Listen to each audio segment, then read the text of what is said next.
Programa 26. Del relato al escenario. Elaborar un guión de teatro a partir de la adaptación de un texto narrativo. Tercera llamada. Comenzamos. Gran señor de armas y pendones, cuya severa guerra y causa esta grey labradora no alcanza a comprender. Te suplicamos paciencia. Así somos. Gente de tierra y temporal que se atiene al afán de cada día, sin más obediencia que la ley que dicta el cielo de las cosas que nacen, crecen, dan fruto y luego mueren. No te equivoque el celo de tu guerra. Lo que va diciendo el viento por la fronda es asombro. Asombro de verte aquí y no allá, sin acabar de entender qué es lo que más le gusta de aquí a un señor tan grande como tú, criado entre cortes y palacios, forjado entre cañones y espadas, cultivado entre libros y tratados. Muchas veces, las leyendas, cuentos y novelas han sido fuente de inspiración para el teatro.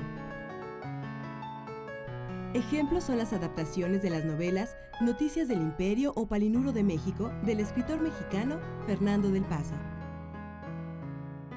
Fuente Ovejuna fue escrita en 1692 por el dramaturgo español Lope de Vega, quien se inspiró en una leyenda popular. El texto de Lope de Vega cuenta esta historia por medio de diálogos y acciones de los personajes. La obra está distribuida en actos y escenas. Los actos son las partes en que se divide la obra. Se definen por cambios de tiempo, espacio o acción y están marcados por la caída del telón. Las escenas forman los actos.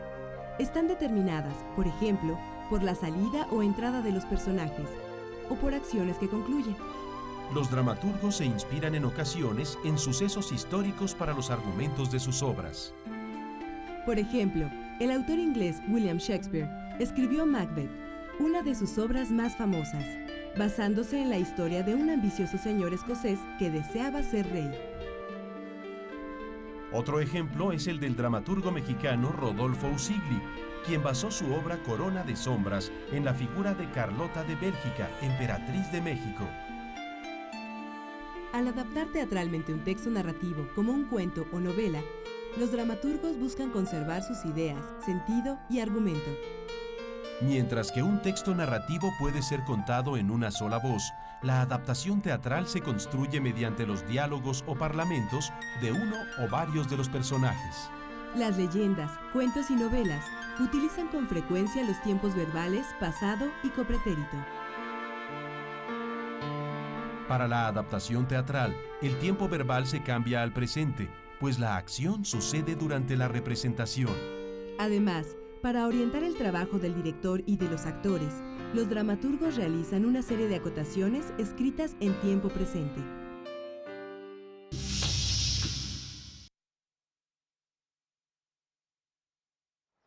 De los cuentos y novelas que han leído durante el curso, ¿cuáles les gustaría ver representados?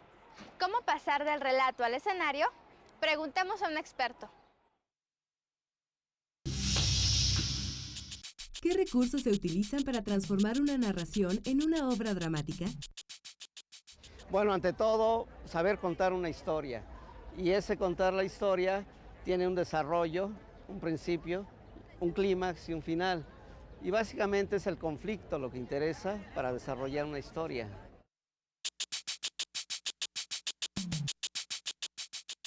Que el público entienda que por escrito es una forma de contar la historia y ya escenificada es otra manera, ¿no?, de contarla.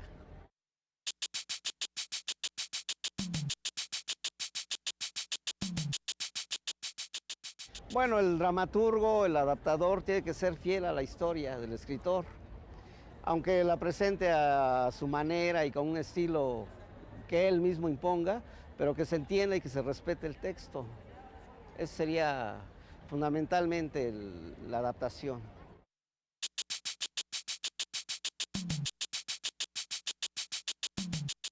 Bueno, están los personajes, está la misma historia, está, decíamos, el conflicto, que es fundamental en una obra de teatro, porque el conflicto motiva al personaje a desarrollar su sí o su no, y entonces el público tiene que saber en qué, si favorece al personaje, ¿no?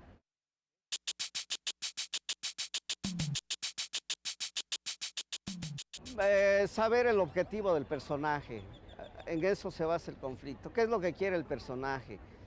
Si Hamlet, por ejemplo, quiere matar a su tío o quiere seguir con su mamá, ese es su conflicto, ¿no? Entonces el objetivo del personaje da la definición del conflicto.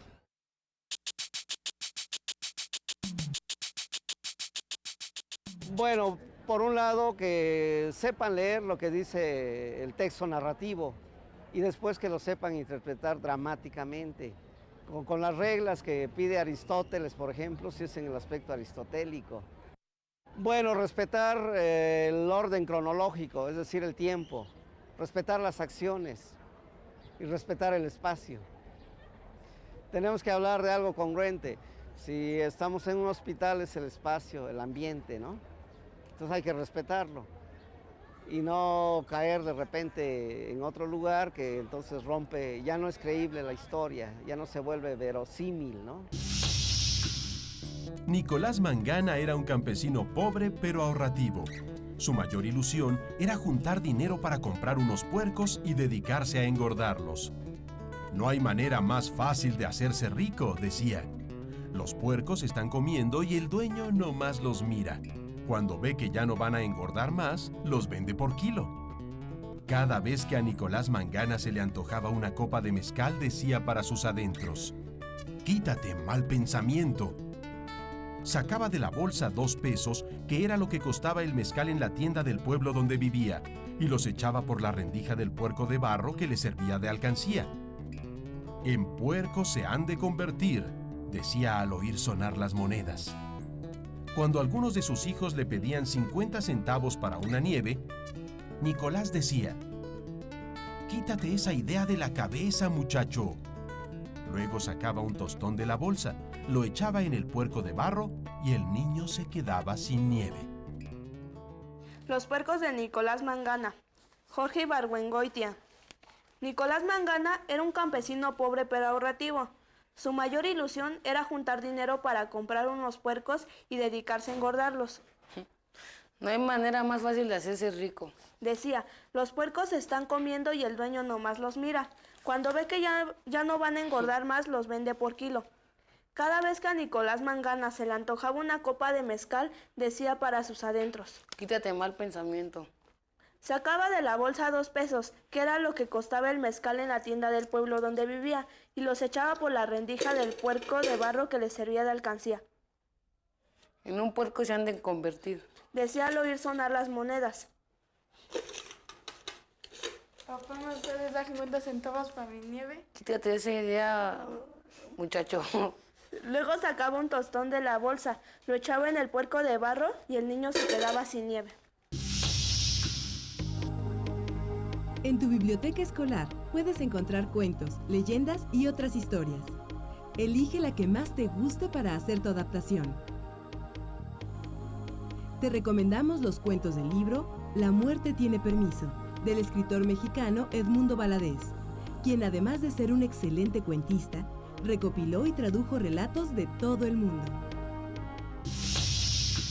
¿Qué problemas tuvieron al hacer la adaptación teatral de este texto? En la dificultad para poner cada actividad que iba a hacer el campesino, porque se confundía mucho con las partes del narrador y con el personaje del hijo de Nicolás. Nada más la de un personaje que no encontré, la del hijo de Nicolás Mangana. ¿Cómo lo solucionaron? Leyendo y comprendiendo el texto.